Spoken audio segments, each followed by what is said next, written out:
Hi everybody, Angel Flutter, the Skin Coach, and welcome to Skin Coach Arizona TV. If you're watching this on any other platform, know that it has been reposted from my YouTube channel, which I was prompted to kickstart again after about a year of hiatus. So today I had a client come in and I want to talk about ethicalness as an esthetician and what treatments we should be doing or not doing, and how you as a consumer should be really investigating a person that you look at before performing services. I know off the top of my head, this will be the second, if you will, recessionary period since probably 2008 that we've had to reinvent ourselves to keep our practices going. One of the things that I'm seeing a lot of is that estheticians are offering themselves and their services at rock bottom prices or competing with each other by undercutting in prices instead of doing a better service that is more appeasable to clients. Another thing that I noticed since when I returned to the office from hiatus in January is that I've had 6 or 8 clients tell me that they have seen a local esthetician who is performing services that are out of her scope. You see, here in Arizona, the designation or licensing for an esthetician is just that.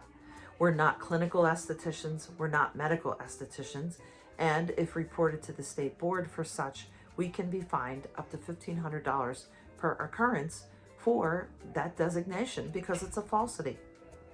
The lady that came in today as a new client for me had told me that what was going on was that she had had Botox at an esthetician's office. And I said, "Are you sure?" And she said yes, that she had Botox, nothing happened.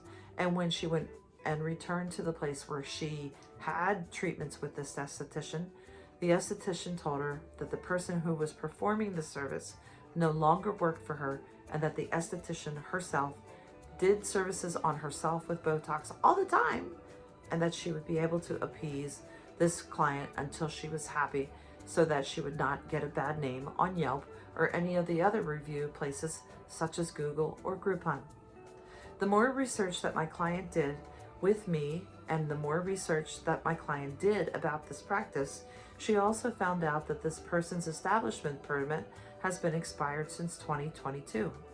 She also found out that another characteristic of licensing that this particular esthetician had was non-existent. We also found out that this esthetician was also offering hair services, and in fact, at least one person who went to her for a service was so dissatisfied that it's possible she posted in a review as well about this particular esthetician offering hair care services.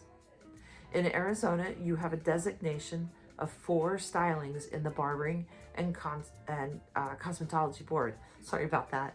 Those stylings are cosmetologist, nail tech, barber, and esthetician. That's it. But you do have to have certification and training in those areas in order to say that you offer those services.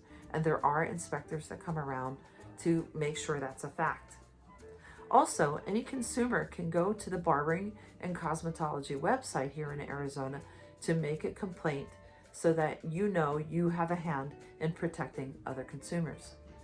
Another thing that I want to make very, very evident when you go into a practice, whether it be a full spa or you go into someone like myself who is an independent, you look for the certifications and licensing because it is required by law here in Arizona to have that posted so that any consumer can see. Now, it should be something that looks a little bit like this, and I'm sorry this is so big. So you have my official license, you have my establishment license, and then for the services that are not covered under the moniker of esthetician, I have posted out for you to see. These include things like microneedling above 0.3 millimeters into the skin. It also includes permanent makeup. It also includes things like where I can treat in the skin when it comes to laser. But there's so much that I can tell you that this little video won't be able to cover. So these are things that you should be looking for in an esthetician's practice. And know that an esthetician can only beautify the skin, not be doing things like cool sculpting. They cannot be doing laser without a certification. They cannot be doing any sort of cavitation or things that go into the fatty layer of the skin without certification or medical direction.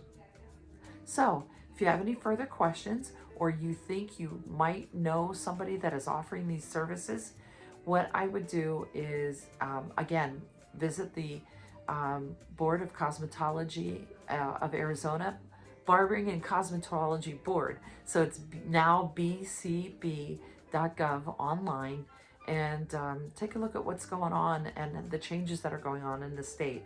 And just be really safe when it comes to choosing someone that's working on your pride and joy. Have a beautiful day.